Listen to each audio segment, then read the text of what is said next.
மாநாடு முடிஞ்சிருக்கல, இளைஞரணி மாநாடு முடிஞ்சிருக்கு, அது நல்லா வெற்றிகரமாக நடந்துருச்சு, அது போதும். அதிமுக விருப்பமனு வாங்குறாங்க, எப்படி பாக்குறீங்க?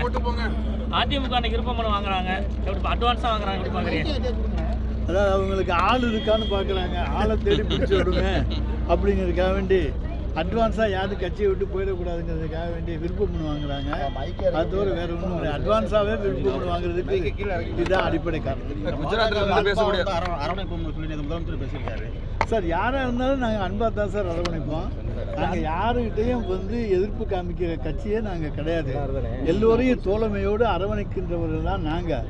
கொள்கை மாறுபாடுகள் தான் ஏற்படுகின்றனவே தவிர வேறு எந்த விதத்திலையும் நாங்கள் யாரையுமே போய் கிறிஸ்தி போடுறவங்க கிடையாது சார். ஒருவேளை பாஜக அன்போடு நடந்து கொண்டால் மீண்டும் கூட்டணி கொண்டாட வாய்ப்பு உண்டா சார்? அது கொள்கை கூட்டணி சார், அது வேற இது வேற. எங்களுடைய திராவிட மாடல் ஆட்சியை ஏற்றுக்கொண்டால் யாரோடும் நாங்கள் இணைந்து பணியாற்ற தயாராக இருக்கிறோம். நேற்று கூட்டத்தில் தம்பிவா தலைமை இருக்கவாலாம் பேசியிருக்கீங்க. இப்போ உதயநிதிக்கு அவ்வளோ முக்கியத்துவம் கொடுக்குறீங்களா?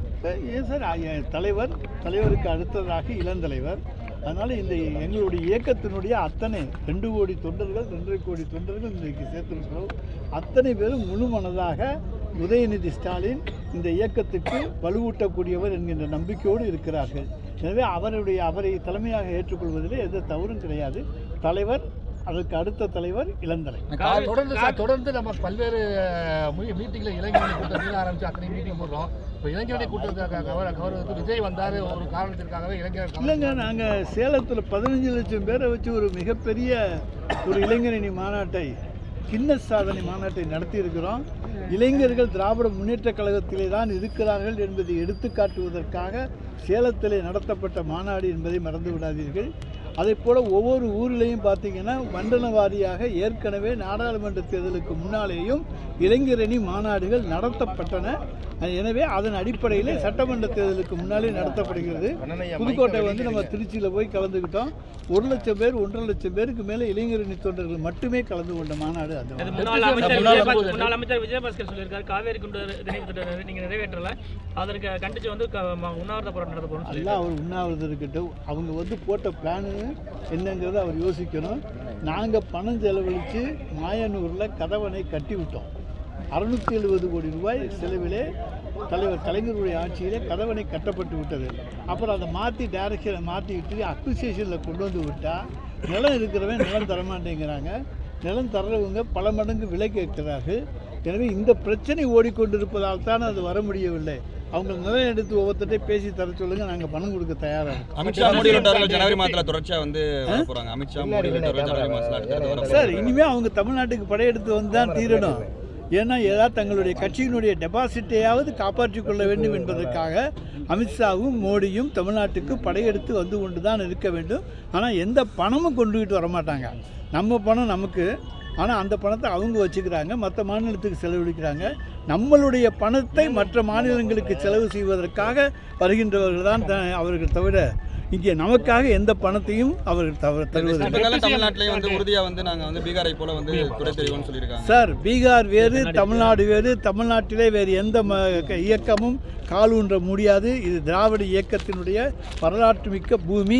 இது ஆரம்ப காலத்தில் இருந்தே திராவிட இயக்கத்தை ஊட்டி வளர்த்த பூமி. இங்கே இருக்கக்கூடிய தமிழ் மக்களை ஏமாற்ற முடியாது. ஆன்மீக அரசியலை சொல்லியெல்லாம் இங்கே ஏமாற்ற முடியாது.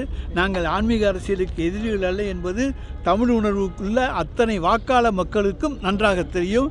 எனவே எங்களை பொறுத்த வரைக்கும் எல்லோரும் ஒன்று, எல்லோருக்கும் எல்லாம் என்பதுதான் எங்களுடைய கொள்கை. எல்லோருக்கும் எல்லாம் கிடைக்க வேண்டும் என்பதுதான் எங்களுடைய கொள்கை. எல்லோரும் சமம் என்பதுதான் எங்களுடைய கொள்கை. நீங்கள் எல்லாரும் சமம்னு ஏற்றுக்கிட்டு எல்லாரையும் அவங்கள வர சொல்லுங்க, ஆட்சேபனையே கிடையாது. எல்லாரையும் சமமாக ஏற்றுக்க மாட்டேங்கிறாங்களே. அவர் கட்டின கட்டடத்தில் அடிப்படை வசதியெல்லாம் எல்லாமே கட்டிட்டு போயிருக்கலாம். நாங்கள் இன்னைக்கு அதையெல்லாம் நிறைய செஞ்சுருக்கோம், நிறைய மாற்றியிருக்கோம். அதாவது அவர் பெயிண்ட் அடிக்கிற ஒன்று தொழிலை தவிர தான் மக்கள் நல்வாழ்வுத்துறை அமைச்சராக இருந்த பொழுது மருத்துவமனைகளுக்கு பெயிண்ட் அடிக்கிறத தவிர வேறு எந்த வேலையும் பார்க்கல, எந்த மிஷினும் வாங்கி வைக்கல. இழுப்பூர் மருத்துவமனைக்கு அவர் சொந்த ஊரில் தொகுதியில் இருக்க மருத்துவமனைக்கே மருத்துவ உபகரணங்கள் வாங்கி வைக்கவில்லை, விராலிமலையில் வாங்கி வைக்கவில்லை. இன்றைக்கி ஜம்பம் பேசுகிறார். தேர்தல் வந்துருச்சுன்னு 5 வருஷம் கழிச்சு ஜம்பம் பேசுகிறாரு. நாங்கள் அதை ஒவ்வொரு ஊரிலும் போய் அந்த ஆண்டிலேயே நிரூபித்திருக்கிறோம். மக்கள் நல்வாழ்வுத்துறை அமைச்சராக இருந்தவர் தன்னுடைய தொகுதியிலேயே எதுவும் செய்யாதவர் மற்றொரு தொகுதிக்கு எப்படி செய்ய போகிறாரு, செஞ்சிருப்பார் அப்படி என்பதெல்லாம் சொல்லியிருக்கிறோம். எனவே எங்களை பொறுத்த வரைக்கும் இன்றைக்கு திராவிட முன்னேற்றக் கழகத்தினுடைய ஆட்சியிலே தான் தமிழகம் இன்றைக்கு மருத்துவத்துறையிலே தலை நிமிர்ந்து இருக்கிறது, பல விருதுகளை பெற்றிருக்கிறது. பேசும்போது எதிரிகளையும் உதிரிகளையும் வந்து கவலைப்பட வேணாம்னு சொல்றாரு. எதிரியை யார் சொல்றாரு, உதிரி யார் சொல்றாரு? எதிரி உதிரி எல்லாம் அவங்க தான்.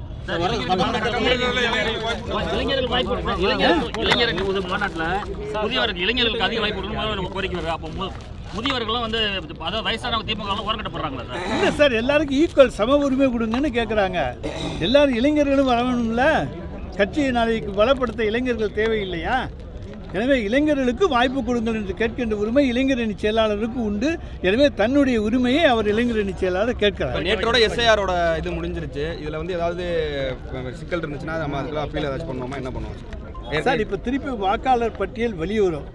வந்த பிறகுதான் என்னென்ன நடந்திருக்கிறது என்பது தெரியும். விடுபட்டு போன வாக்காளர்களை சேர்ப்பதற்கான வாய்ப்பு உண்டு.